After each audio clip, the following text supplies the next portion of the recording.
Hello everyone, welcome to intraday Vista. நான் உங்கள் ராஜன். இன்னைக்கு நாம பார்க்க போறது மிக முக்கியமான பவர்ஃபுல்லான ஷூட்டிங் ஸ்டார் கேண்டிலை பத்தி தான் பார்க்க போறோம். இது மார்க்கெட் ரிவர்சல் ஸ்பாட்டை கண்டுபிடிக்கிறதுக்கும் ஒரு ட்ரேடிங் எஃபெக்டிவா பண்றதுக்கும் முக்கிய பங்கு வகிக்கின்றன. ஷூட்டிங் ஸ்டார் கேண்டில் என்றால் என்ன? ஷூட்டிங் ஸ்டார் கேண்டில் வந்து bearish reversal candle stick pattern. இது மோஸ்ட்லி அப் ட்ரெண்ட்ல தான் உருவாகும். இது ஸ்மால் பாடி லாங் அப்பர் விக்க கொண்டிருக்கும். இந்த கேண்டில் ஸ்டிக் என்ன சொல்ல வருதுன்னா, இங்க பையர் ஆதிக்கம் செலுத்துறாங்க, ஆனால் செல்லர் உங்களை விட நாங்க வந்துட்டோம்னு நிரூபிக்க டவுன் பிரேஸ்ல மார்க்கெட்டை கொண்டு போய் முடிக்கிறாங்க. அதாவது இங்க செல்லர் அதிகம் வந்துட்டாங்கன்னு அர்த்தம். வாங்க சில உதாரணத்தை பார்ப்போம். இங்க பார்த்தீங்கன்னா மார்க்கெட் அப்வர்ட்ஸ்ல போயிருக்கு, அதாவது அப் ட்ரெண்ட்ல போயிருக்கு. போயிட்டு ஒரு சின்ன புல் பேக் கொடுத்துருக்கு, கொடுத்து ஷூட்டிங் ஸ்டார் ஃபார்ம் ஆயிருக்கு. ஸோ இந்த மாதிரி ஃபார்ம் ஆனிச்சுனாக்கா நெக்ஸ்ட் கேண்டிலுக்கு வெயிட் பண்ணணும். நெக்ஸ்ட் கேண்டில் அதே போல பார்த்தீங்கன்னாக்கா ஒரு பியரிஷ் மூவ்மெண்டம் கொடுத்துருக்கு. கொடுத்ததுனால பார்த்தீங்கன்னாக்கா மார்க்கெட் டவுன் வர்ட்ஸ் வந்திருக்கு. இந்த மாதிரி ஐடென்டிஃபை பண்ணி நம்ம ட்ரேடிங் பண்ணோம்னா கண்டிப்பா நல்ல ப்ராஃபிட் எடுக்கலாம். இங்க உங்களுக்கு ஒரு டவுட் வரலாம், ஷூட்டிங் ஸ்டாரும்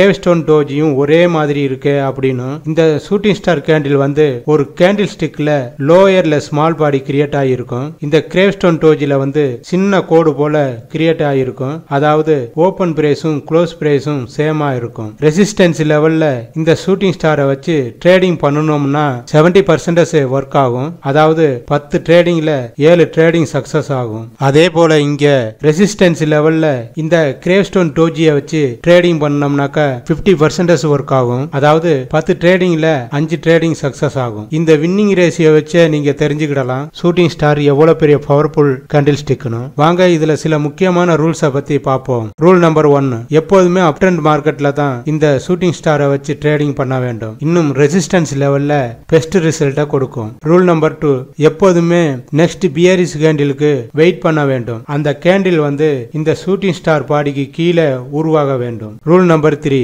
RSI அல்லது மூவிங் ஆவரேஜ் அனலைஸ் பண்ணி ட்ரேடிங் எடுக்க வேண்டும். அப்பதான் வின்னிங் பாசிபிலிட்டி அதிகம் இருக்கும். இந்த வீடியோவில் ஷூட்டிங் ஸ்டார் கேண்டிலை பத்தி தெளிவாக பார்த்தோம். இதுல வேற ஏதாவது டவுட் இருந்துச்சுனாக்கா கமெண்ட் பாக்ஸ்ல தெரியப்படுத்துங்க. இந்த வீடியோ உங்களுக்கு பிடிச்சிருந்து எனக்கு ஒரு நன்றி சொல்லணும்னு தோணுச்சுனாக்கா சப்ஸ்கிரைப் மற்றும் பெல் பட்டனை பிரஸ் பண்ணி அந்த நன்றியை தெரியப்படுத்துங்கள். இன்ட்ராடே விஸ்டா, நான் உங்கள் ராஜன். நன்றி.